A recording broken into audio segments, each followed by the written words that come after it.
বানাইছি, শ্রেষ্ঠ উম্মত করে বানাইছি, শ্রেষ্ঠ জাতি করে বানাইছি।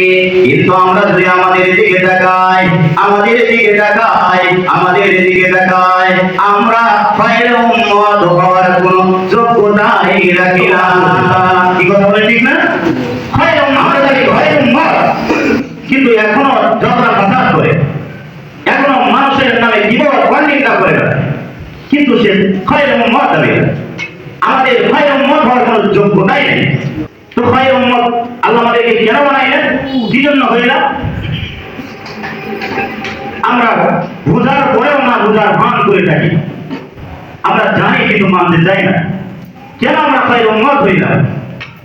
1,24,000 নবীকে আল্লাহ তাআলা এই দুনিয়ায় পাঠাইছেন। 1,24,000 নবীকে যে মর্যাদা আল্লাহ দিয়েছেন, সমস্ত নবী থেকে 70 গুণ মর্যাদা করে আমাদের নবীকে দুনিয়ায় পাঠাইছেন। বলেন না সুবহানাল্লাহ। কত গুণ? 70 গুণ। সেই নবীর কারণে আল্লাহ বানাইলেন কত জাতি,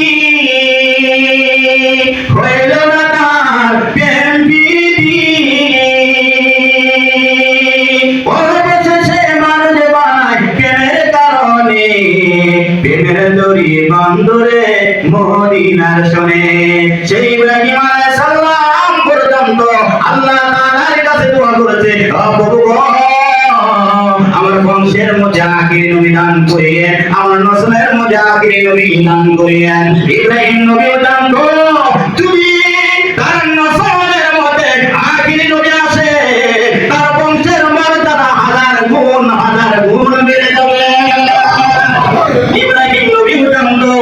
আমরা আজকে বুঝি যে ইব্রাহিম আলাইহিস সালামের বংশের মধ্যে নবী আসার কারণে নবীর দাম বাড়ে নাই, আমাদের দাম বাড়ে নাই, বরং ওই ইব্রাহিম নবীর বংশের নসলের মধ্যে নবী আসার কারণে ইব্রাহিম নবীর দাম বেড়ে গেছে। কি কথা বলেন ঠিক কিনা?